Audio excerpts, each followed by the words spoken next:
It's a cold, merciless night, and it's drizzling too.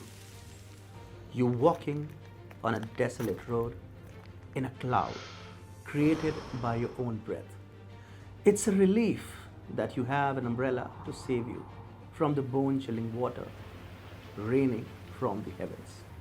Suddenly, a strong gust of wind blows your umbrella away, and as you begin running to grab the umbrella back, there is a loud thunderclap, and the clouds open their mouths to pour torrents of rain upon you. It's truly pouring. Your coat is drenched. You sit in a marooned building to wait the rains out, but the chill has traveled to your bones. You need fire. You need warm clothes. You need a bowl of piping hot soup, but there's nothing. Just a deathly cold night, frightening rain, and a drenched you without an umbrella. That's China, by the way, and I'll explain how. China's power crisis is its walk in the cold. China's massive forex reserve to buy oil was its umbrella, but the winds of economic uncertainties have blown the umbrella away. Now China is forced to wait the cold night out. Can it survive even as the chill reaches its bones? Hi and welcome. This is TFI Global, the foreign affairs and geopolitical analysis arm of the TFI Media Group. And I'm your host, Atul Mishra. In this video, I will tell you about the story of the dwindling forex reserves of China amid economic uncertainties and the cold winters that awaited. The end of the world's second largest economy, China, is here. The communist nation literally has no energy left.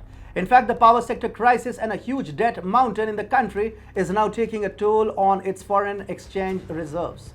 China no longer enjoys any credibility as the world's factory, and it is losing its forex reserves at an even faster rate. China has the highest foreign exchange reserves in the world, which is one of the most important elements of its national power. However, in the month of September, China's forex reserves went down by a substantial margin of $31.5 billion to $3.2006 trillion. Forex reserves matter for China because it is not a resource-rich nation, especially in terms of oil and natural gas. China spends a lot in importing such energy resources from the Gulf and Iran. China also plans to buy a huge amount of natural gas from Russia. Presently, crude oil and natural gas are becoming expensive as the global economy comes out of the pandemic-induced slowdown. This is bound to take a toll on China's forex reserves and ultimately reduce its ability to make overseas investments. If China's exports economy keeps going down, we might as well see a bigger shrinkage in the communist nation's forex reserves due to energy imports. As per China's State Administration of Foreign Exchange, also called SAFE, the volume of decline in Chinese foreign exchange reserves was recorded at a whopping 0.97% from the end of August. Meanwhile, SAFE Deputy Director and Spokesperson Wang Chunying blamed the combined effect of currency translation and changes in asset prices for the steep decline in Chinese forex reserves. However, there is just one major factor behind China's dwindling foreign exchange reserves: the end of China's export economy. The reason behind China's huge forex reserves was its massive exports industry, and today, as its exports industry faces some major setbacks, China's forex reserves are also dwindling. For the past 1 year, China has been facing a power sector crisis. The communist country still consumes over 56% coal as a part of its total energy consumption. Yet Xi Jinping stopped importing Australian coal since November 2020. The Chinese thermal power plants are fine-tuned to working on Australian coal that has a higher calorific value. The lack of Australian coal in China has led to repeated blackouts, power outages, and power rationing over the past 1 year. Interestingly, China's manufacturing powerhouses, Jiangsu, Zhejiang, and Guangdong provinces are the worst hit. Together, they account for 1/3 of the Chinese economy and lead China's colossal exports industry.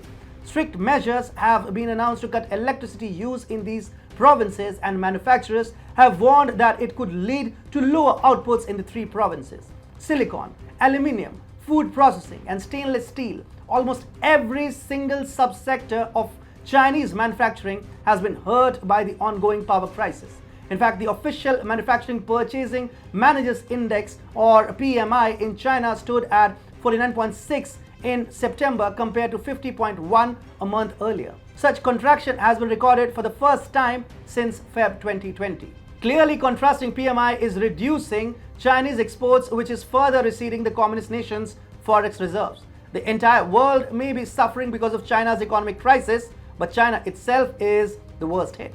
The decline in Chinese industry activity and the export economy is not Beijing's only problem. It is also facing a host of other issues, namely a huge real estate bubble which is about to burst with the imminent downfall of the highly indebted Evergrande Group and the failure of a Chinese real estate giant, Fantasia Holdings Group, to repay $206 million in debts due on October 4th. Moreover, leading Chinese ports have been facing congestion and blockages due to repeated coronavirus outbreaks in the communist nation. All these factors are adding up to China's economic woes. In fact, the situation is so bad in China that as per a survey by Nikkei and Nikkei Quick News, the communist nation's GDP growth is expected to slow down to 5% in the July-September period. Basically, nothing is going right for China. Its GDP growth is getting restricted, whereas its forex reserves are also getting wiped out at an unprecedented pace. Xi Jinping is trying to cool his country's huge real estate bubble. He has tightened borrowing for private real estate players in a bid to ensure that they do not end up taking up projects that have no real growth potential. However, Xi's crackdown on private real estate giants is now creating a new problem for China's local governments. Chinese land sales had soared to a whopping $1.3 trillion last year. The money generated through these land sales was equal to Australia's annual GDP. While 2020 was marked by a lack of economic activity due to the pandemic, Chinese local governments generated a lot of money through land sales. In fact, Betty Wang, senior China economist at ANZ in Hong Kong, said in general the proportion of land sales revenue for local governments in China is quite large, at over 20%. So if land sales decline or their growth slows, local government spending will see a certain amount of pressure. Since the last summer, Beijing tightened borrowing for its private realtors. The net effect is that the value of nationwide sales in China fell by a massive 17.5% year-on-year in August. Now, receding revenue for Chinese local governments due to a general downfall in the money generated through land sales is reducing their capability of spending and investment. Chinese cities are going for a limited number of land auctions, and in many cases, the plots on offer are either going without any bidders or are getting withdrawn. This is creating an entirely new kind of crisis for Chinese local governments and is bound to create a vicious circle in the downfall of the Chinese economy. Looks like it's going to be a long, cold night.